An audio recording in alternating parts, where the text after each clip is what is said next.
Okay, good morning. Good morning. How's it going? Hope you're all doing well today. It's been a while. It's been a while since I've done something like this. It's kind of been a while since I've really had to make a video because it's been up and down. And I think everyone knows this. I think everyone knows that it's been one of those things where I've been all over the place creatively. And I thought today, since, it's my 30th birthday, and also this year, the YouTube channel turned 10 years old, which I didn't even realize it until today when I was like, I'm turning 30 today. When did I start this YouTube channel? And turns out earlier this year was the 10-year anniversary of this channel. So that was kind of a mind fuck. But I wanted to sit down and kind of talk with you guys and really get some things off my chest that I've been thinking about, especially reflecting on where I came from doing YouTube and what I've been doing for the past few months and even the past few years, because it's been kind of a roller coaster. And there's been, high moments, there's been good moments, and then there's been, slumps. And, there's going to be slumps and there's going to be peaks and valleys as we go on. But I kind of wanted to talk about it. By the way, I'm trying some gamer subs again today. This is the new flavor, the Sweet 6-pack. Pretty good flavor. It's pineapple and cherry. I'm going to say this. I went to work the other day, right? And I had some, of this with me in a more discreet cup, not a waifu cup or anything like that, but a more discreet cup. And, I'm sick at the moment. I've got a cold. My throat is sore. You can kind of hear my voice is a little nasally.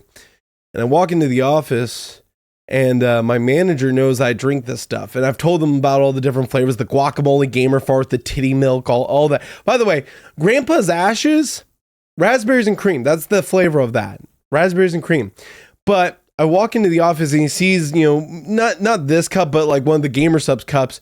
He's like, "What? Is that flavor stinky twat?" And I just died laughing, just belly laughing as hard as I could. And I was like, no, but if I ever get sponsored by Gamer Subs, I'm going to demand that flavor. I'll make sure you get royalties. With how that brand is, with Blowhole Blast, Titty Milk, Anime Thighs, all those different flavors, Guacamole, Gamer Fart 9000, can we get away with Stinky Twat? Can we get away with that as a flavor? What, by the way, in the comments, since this is early on in the video, what would the flavor of Stinky Twat be? Because you've got Grandpa's Ashes as raspberries and cream. You've got Titty Milk being blueberry muffin or something like that. What would Stinky Twat be? Let me know down in the comment section down below. And, Dave, you'll begin your royalties. So, anyways, let's kind of talk about this because this has been something I've been thinking about doing and planning for a while, because this year has been a bunch of highs and lows. It started out really, really good, and then it floundered like it's done the last few years. Actually, this has been going on since about 2018. And I remember the moment that it started really floundering for me was on this exact date, 2018. And for those of you who don't know, in 2018, on my birthday, I got woken up to the terrible news that my grandfather, who I loved dearly, he was my inspiration, he was my hero, he was one of the people I loved most in the world, had passed away on my birthday. And that fucked me up so bad mentally that after that, you saw kind of a change in me. You saw me have a harder time committing to projects. You saw me having a harder time finding the joy in content creation and other stuff, because losing him was a big blow. And, I know that many of my family members and friends have said, you can't let that ruin this for you. He wouldn't want that. And, I tried and I tried and I tried, and it made it hard. But I'm trying one more time to kind of turn that around. And that's why today I wanted to sit down and kind of reflect. Let's talk about the beginning, because the beginning was an interesting journey. Because in 2012, when I got out of high school, I went from when, game development was, everyone wanted to be a game developer in high school back in the day. Like 2008, 2009, everyone wanted to be a game developer. You had so many great indie games coming out on the Xbox Live Arcade. You had so many great AAA games coming out, and I wanted to be a game developer. Then I noticed everyone else wanted to be a game developer, and I was like, fuck that market. It's crowded as fuck. Let's move on. And then around that same time, I got really into competitive gaming. I was really into MLG and the competitive scene. I mean, my original gamer tag was GamerJLee143. I paid $10 fucking in Xbox Live gamer points, or what was it? Xbox Live Microsoft points or whatever, to change that from GamerJLee143 or 144, something like that, right? To MLG J Lee. And I don't know if that account's still up on Xbox Live. That was my original account. Still proud of that account. I don't have access to it anymore. Phil Spencer, if you want to help a brother out and maybe give me access to my old account back, I would appreciate that. But that was my original gamer tag. I was super into competitive, and I played for years. I was, always trying to, get that 50 in Halo. The farthest I ever got was 48, I think. And, I was like, you know what? I'm not the best gamer. Maybe this isn't for me. And then around 2010, 2011, 2012, YouTubers started to pop up. You had the Game Grumps, you had the Creatures, you had all of these people, and they were all doing Let's Plays. You had Markiplier who really showed up around 2015, 2016, when he really popped off, or even before then, and PewDiePie and all them. But you had Let's Plays. You had the man who burst on May 1st somehow make a career of this. And yes, I'm referring to Darkside Phil. Ack. A lot of people who, did this and made careers of it. And I would look at him, I'm like, I think I'm pretty funny. I think I could play through a video game and talk at the same time. And so when I got out of high school, I, had a job. I was, working with family and so on. And in my free time, I would create YouTube videos, and I would start being a Let's Player, because that was the popular thing at the time. That was the thing that everyone wanted to be. That was the thing that was successful on YouTube. And, you could see it through the Game Grumps and everyone else. The Creatures were at their peak. And then, they sadly fell apart. But it was a good thing. And those original videos sucked. They were fucking awful. I didn't know how to, crack jokes and commentate at the same time and, add witty puns like some of these guys. These guys have been doing it for years before they found, where they belonged and how they could make it work in their witty commentary. I was a scrub. Some people still say I am a scrub. Hey, it is what it is. But one of the things that I thought was really funny about that was I'd done that for a couple years, and I tried all kinds of different things, unboxing videos and so on and so forth. And then a little game called Halo the Master Chief Collection came out, and it sucked. It sucked at launch. It was broken. You couldn't play it. It would take me 35 to 45 minutes to get connected to a match. I'm not even kidding you. I remember doing this. When I would do those multiplayer madness videos, the OG videos that blew up, I remember coming home from work, and at the time I was working 11-hour days.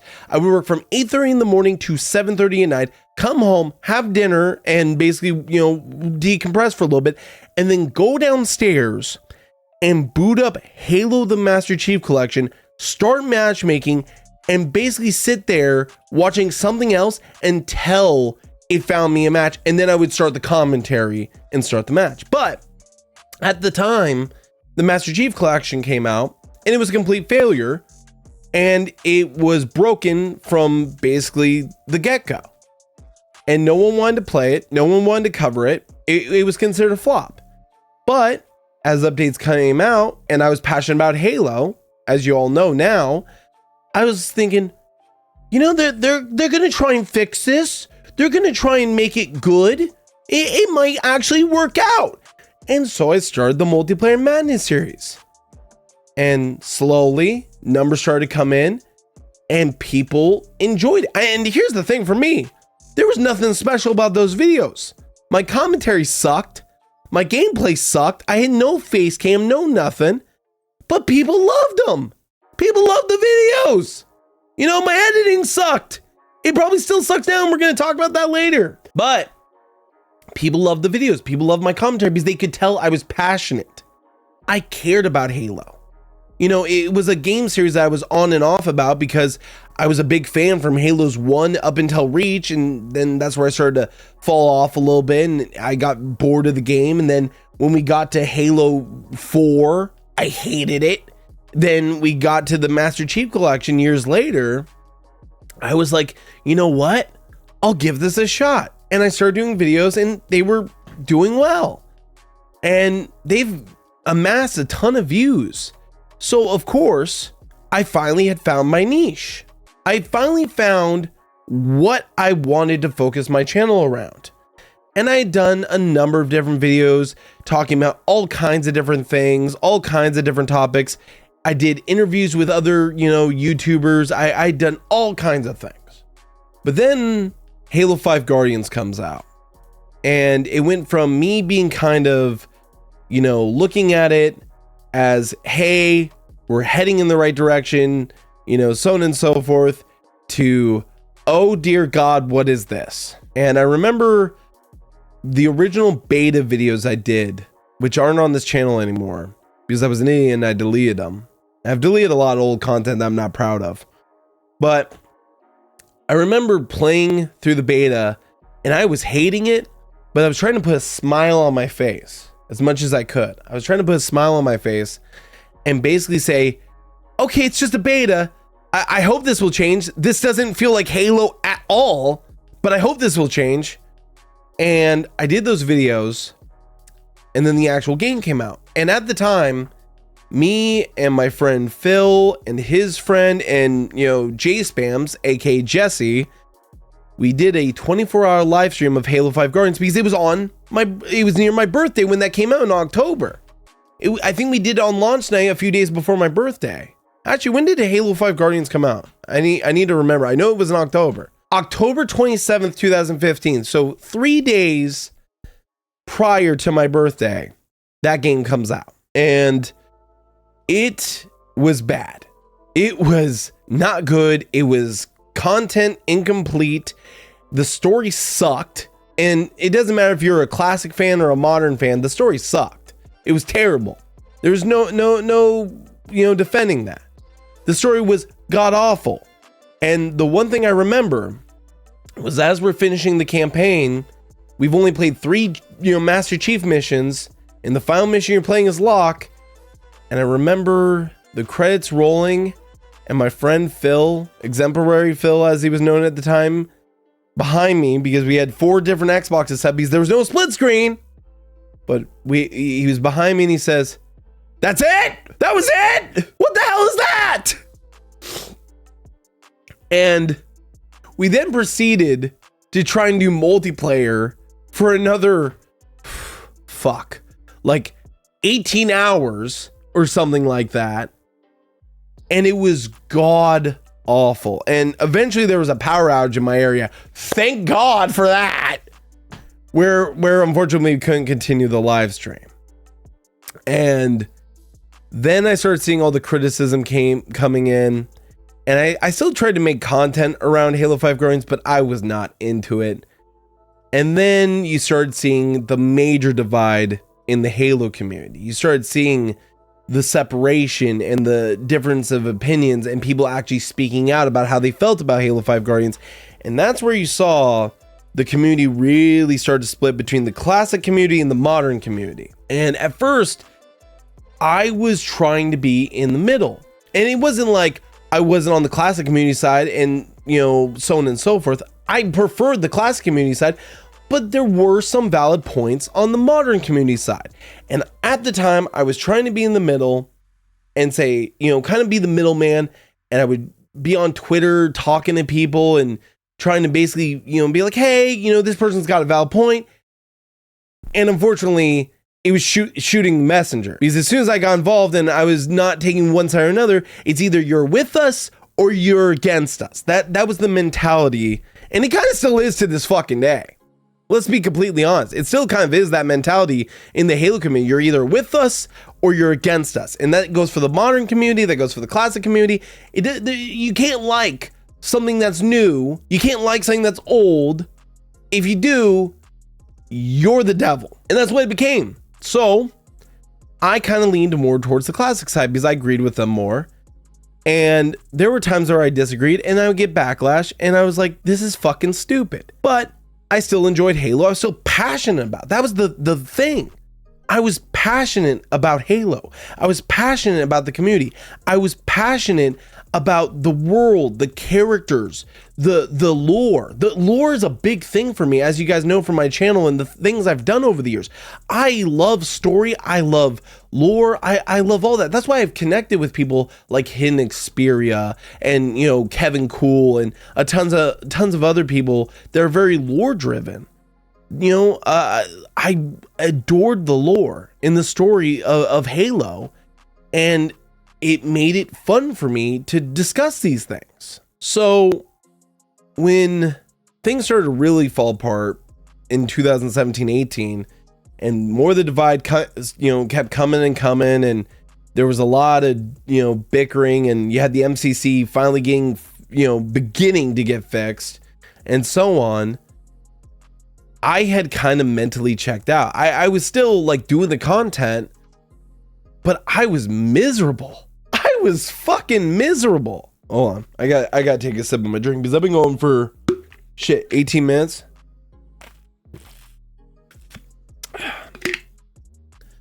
Hey, Gamer Subs, code gamer at checkout. We need that. But back to where I was. But I kept doing it, kept posting videos, kept talking about updates, kept, hating on things that I hated. And I just got angrier and angrier. And what's funny is recently I was in a call with one of my longtime followers, Infamous Kid, and he says, I just don't get why you ever left Halo. I just don't get it. What do you mean? I was screaming my head off like a maniac. My blood pressure was through the fucking roof. What do you mean? Why do you think I left Halo? I hated it at the time. I was miserable. I hated covering the same shit and getting angry all the fucking time. I just thought you were playing it up as a character. No! I was miserable. I was a miserable son of a bitch. It's like the famous Jim Cornette line where he says, I hate this state. I hate my job. I hate myself because I'm a big fat fuck. Because at the time I was. At the time, if you look at a video of me in 2020 and then look at me in 2021, 2022, when I started, working a different job and wasn't doing the Halo content nearly as much, I was a lot happier. And I am to this day a lot happier, to be completely honest. I do the videos, and eventually I'm just like, we get Halo Infinite. We get the reveal of Halo Infinite. And I said, you know what? This is 343's last chance with me. This is it. Either this is going to be a success and this is going to be a return for, this initial trailer looks great. But all it is cinematics. It looks beautiful, but all it is cutscenes. I need to see actual gameplay before I can, commit to this, because it's great that they're going to the classic design for Chief and so on and so forth. But that doesn't mean shit if the game sucks. And so we waited and we waited and we waited some more. And then eventually the Halo Infinite Alpha came out. The Halo Infinite Alpha came out, or the what did they call them? I'm forgetting the name. The stress test, the whatever, right? That comes out, and so we're playing it, and I'm enjoying myself. because it's not like the modern Halo 5 gameplay. It's kind of a, hybrid between modern and classic. And you've got the equipment, which, there's still controversy on that. It's too overpowered. It's too gimmicky, where some people like actually the Halo Infinite equipment over the Halo 3 equipment. I think both are fine. I think some suck. I think there's some stuff that's kind of gimmicky, but I think there's, some good stuff. I never thought I would like the grapple shot. I thought I was going to hate that whenever it first was announced. Turns out I like it. I like it a lot. It comes out and I'm enjoying it, but I'm also trying to keep my expectations in check. And I didn't say, Halo's back. I didn't fall in that trap of Halo's back. Halo is saved. This is the return to Halo. I said, this has potential, because it did. It did have potential. Now, did we know that this was basically going to be the full game, but a little bit more stable? No, we didn't. We had no fucking clue. We had no fucking clue that this was basically the full game for multiplayer, but a little bit more stable once they got some drivers and so on and so forth. But then we get the release on November 15th, the anniversary of Halo, for the multiplayer, and they're calling this the beta until the campaign comes out later in December. And I'm like, what the fuck are we on? What the fuck? This is no different than the alpha, beta, whatever the fuck. This is no different. Nothing's changed. It's the same crap. Like, this is supposed to be the full release, and it's the modern trend. And this isn't just a Halo problem. This is a AAA problem in general.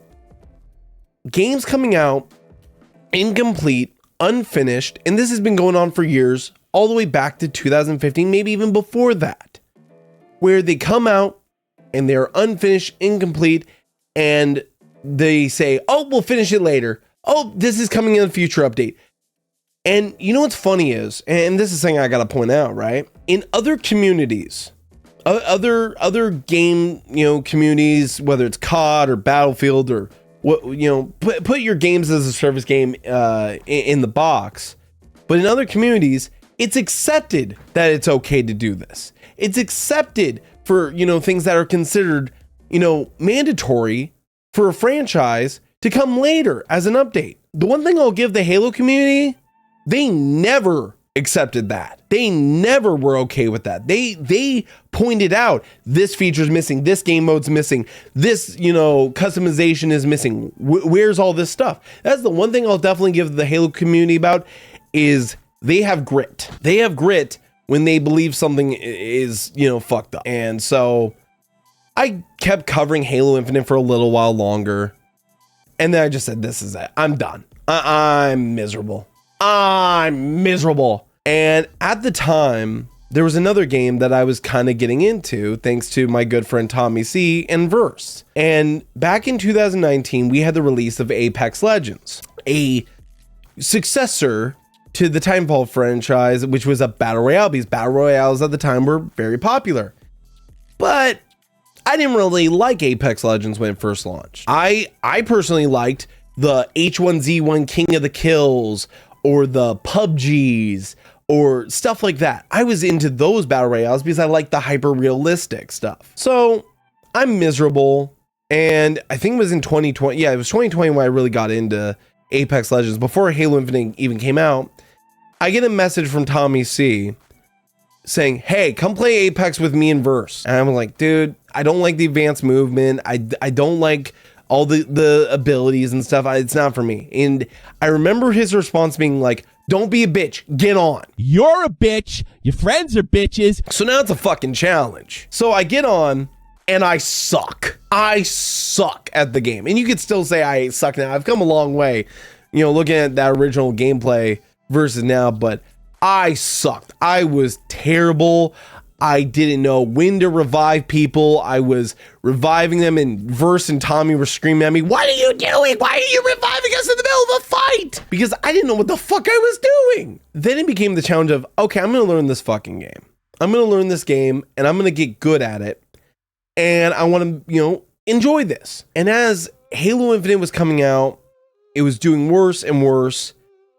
Apex was becoming more enjoyable for me. It was becoming more enjoyable for multiple people in my community. And we started to really get into this game to the point that multiple members of my community got into it. And I started playing more and more of that and focusing less on Halo. So when Halo Infinite comes out, fails, and I'm looking at what should I do next, I decide, let's do some Apex Legends content. Let's do some Apex content and see where that goes. Now, this is where I made a very, very big mistake. And this is where I've got to own up to some criticism of me. And you can say it in the comments if you believed I did this, because I believe I did this. And I wholeheartedly owned up to this. But they said, you know, in 2021, 2022, you flip-flopped all over the fucking place on what you wanted to do. You couldn't stand still. You wanted to do Apex content. And then when that didn't do well, you wanted to do this. You wanted to do that. Yeah, admittedly, I did flip-flop a fucking ton. I flip-flopped all over the place because genuinely, I was scared to leave the Halo community because that's what I knew. That's what I knew I was skilled at. That's what I knew, what I was talking about. I didn't know if people would be interested in me talking about Apex Legends. I didn't know if people would care if I talked about the lore and the story aspects and so on and so forth. And I flip-flopped and I'd put out one Apex Legends video. It would do terribly. And I'd be like, fuck it. I got to go back to Halo. I got to, you know, let's going on with Halo. Is there any controversies I can talk about? And I flip-flopped 100%. I did that. And here was my major mistake with YouTube. What it is it's not, you know, finding a viewer for your video. It's finding a video for the viewer. The algorithm's job is to find videos for those viewers, not the other way around. And for me, I should have known, you know, the community I built up, it was going to take time to switch over instead of just one video and, oh, just like that, it's going to, you know, flip on a dime. So I go and I flip-flop and I flip-flop and I take breaks.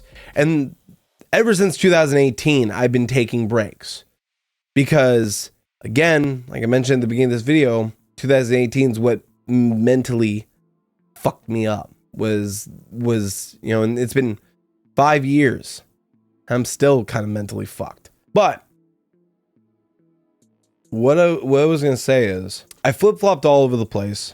I continued to take breaks, and then early this year, two good friends of mine, Has Up Gaze, you know, content creator, VTuber, friend of mine, and another friend of ours, a mutual friend named Space June, said, why don't you cover this Twisted Metal thing? You've been in Discord calls with us gushing over it, talking about how you're so excited for it. You spout off all these lore facts and everything else. Why don't you cover that? Why not? Why not? Why not talk about you're passionate about it? And I'm like, dude, the franchise has been dead since 2012. No one's gonna give a fuck even with the TV show. The TV show is gonna probably be bad as the Halo TV show. What does it matter? And he said, how do you know until you try?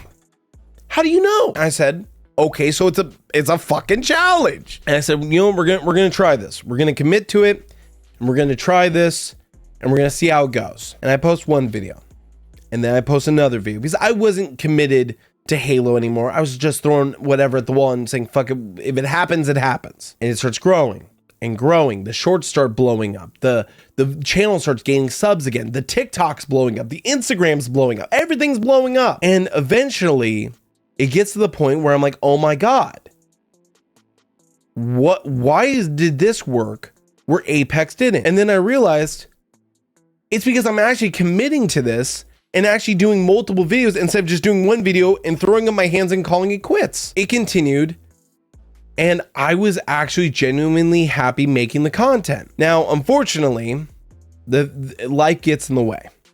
Life gets in the way, and right around the time that Twisted Metal was coming out, the show was going on. Summer is our biggest year at my job, or biggest time of the year. Let me you know, fix that. And so for me, I was busy at work. I was getting more exhausted, and I tried to batch these videos out as much as I could, but unfortunately, I ran out of time. I was dealing with family issues. I was dealing with, you know, life. Life comes first before any of this. Even though I love doing this, I have to make an income that I can live off of. So I'm focusing on my job. And unfortunately, I'm falling behind on covering the show and covering episodes and covering secrets, which are all doing great. They were all doing great numbers. And I was enjoying making them because I knew this stuff like the back of my head. You know, like in the back of my head, I knew all this from 2001 onward. I knew all this all the way back to 1995 to 2012. I knew all this lore. And then I get the message that Comrade, my editor, one of the best guys I've ever worked with. And I've got to say this, there are two guys that I have to give so much credit for the success of this channel, Conrad and Elvar. And I'll talk on Elvar in a minute, but Conrad, he messages me and says, hey, I've got this great opportunity. I got a job in my field that I've been going to college for years now. I'm going to be retiring from editing.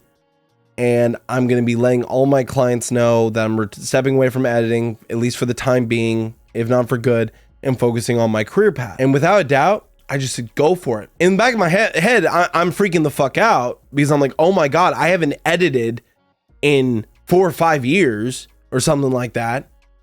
I'm screwed, but that didn't matter.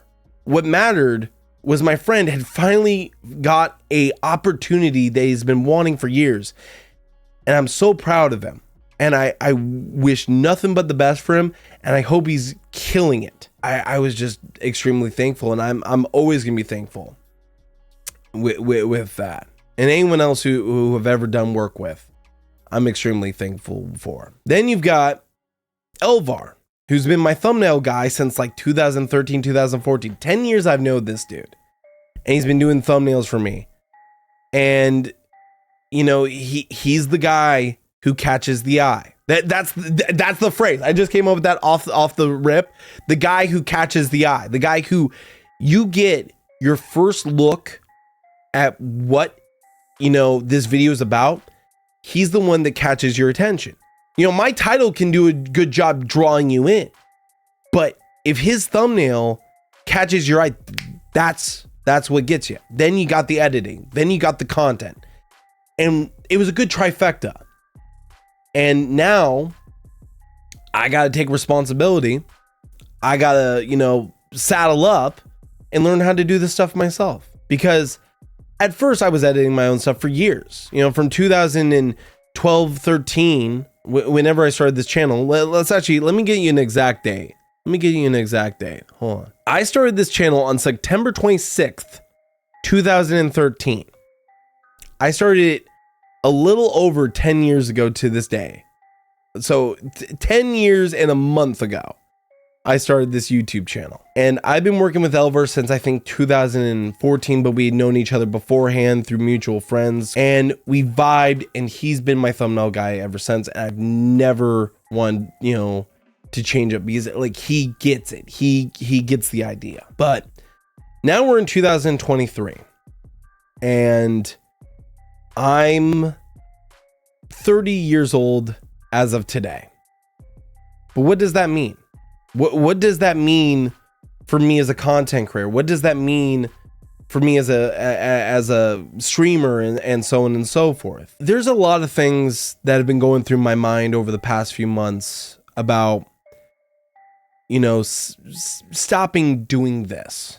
And not that I want to, but there are other priorities that are running through my head. I mean, marriage is one, kids is another, you know, like those are very important things to me. The way I'm looking at it is that now it's time to give this one last go. And I'm not saying that there isn't going to be weeks where I don't upload. I'm not saying that there isn't going to be weeks when, you know, I miss a community post or something like that, but I'm going to try. And I'm probably going to be throwing things at the wall. I'm going to probably be trying all kinds of shit, all kinds of different content, all kinds of different, you know, things that I'm passionate about. And if something sticks, something sticks. It's basically going back to 2013, 14. I was just throwing shit at the wall, seeing what stuck. We're going back to the beginning. We're starting at ground zero today. I'm going to be editing this and it might suck. This whole video, I'm not wearing my headphones right now. this whole video might sound like ass. There's a possibility of that. It might be terrible. There's also a chance that this more authentic, sit down, long form, talking head video might resonate with people. And maybe that's something that people like, because there are YouTubers that do simple edits that are quite successful. Who knows? Who knows? We're just gonna have to wait and see. But today I turned 30 years old and I'm still a content creator. I'm still passionate about this. And actually something that just ran through my mind, right? When you're a kid, little kid, like you're 5 to 10 years old, right? And you see an adult and in your head, you're like, that's an adult. That's a grown up. When you actually turn an adult, you turn 18 and you're like, I'm an adult now. I can do whatever I want. I'm a badass. And you're just like, no, I'm not. I'm still a kid. What's funny for me is like, I've matured a lot over the last 12 years of being an adult. But in my head, I'm still that kid, because when I look at, older people, I see them as the adult, but I'm just like, I'm still a kid at heart, I'm still a kid at heart. And maybe that's why I'm still passionate about gaming still, even though the gaming industry has gone in the toilet, even though AAA is garbage, the indie market is amazing, and so on and so forth. Maybe that's why I'm so passionate about this, and I care so much, because I'm still a kid at heart. At 5 years old, I played my first ever video game in Sonic the Hedgehog 2. And then I grew up playing Mortal Kombat and Twisted Metal. I've been playing since I was 5 years old. And no matter what changes in my life, whether it was playing football or becoming an adult and so on and so forth, I've always loved gaming. I've always been a nerd. It's just in my DNA, I guess. It's something that I'm glad hasn't changed about me. The only reason why you're seeing this stuff packed up back here, by the way, is because I'm redesigning the office. I'm currently redesigning it, and I got to go to IKEA and buy some furniture to basically build up something really cool for you guys. We're gonna kind of rebuild this wall and everything and do something neat. That's gonna do it for this video. If you guys enjoyed this video, go ahead and drop a like on it. If you want to subscribe, hey, go ahead and subscribe. Maybe you're a new viewer and you just stumbled upon this 30-year-old gamer running his mouth and not knowing what the hell he's talking about. I would love to hear you guys' thoughts down in the comment section down below. And if any of this resonated with you, let's have a discussion. I can't wait to have more of them in the future. But as always, guys, whether it's been 1 year, 2 years, 5 years, 10 years that you've been watching this channel, thank you as always. Gamer J Lee signing out. God, that's corny as fuck still.